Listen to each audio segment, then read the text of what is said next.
அதுக்குன்னு வழக்கமா ஒரு விளக்கமாறு வச்சிருப்பீங்கல்ல? ஆமாங்க. அத அடிப்பக்கமா திருப்பி சரிங்க.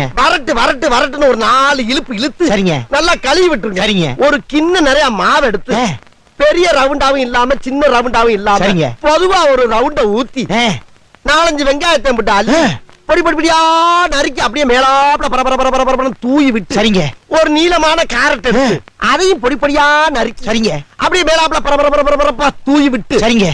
ஒரு 16 கரண்டி நெய் எடுத்து சரிங்க. அதுல 6 கரண்டி நெய்ய உள் சைடு அப்படியே லேசா விளாவி விட்டு சரிங்க. 10 கரண்டி நெய்ய தோசைக்கு வெளி சைடு அப்படியே மேலாப்ல விளாவி விட்டு சரிங்க. இட்லி பொடி இருக்கு பாத்தீங்களா, அத அப்படியே அள்ளி மலை சாரல் மாதிரி அதை மேலாப்ல பரபரன்னு அப்படியே பேய விட்டு சரிங்க. பொத்துனாப்ல அப்படி ஒரு பெருத்து இப்படி ஒரு பெருத்து அப்படி பெருத்தி விட்டு அப்படியே ரெட்டி கலர்ல முருக விட்டு அழகா மடிச்சு கம ஒரு ஊத்தப்பத்தை எடுத்துட்டு வாங்க. சரி.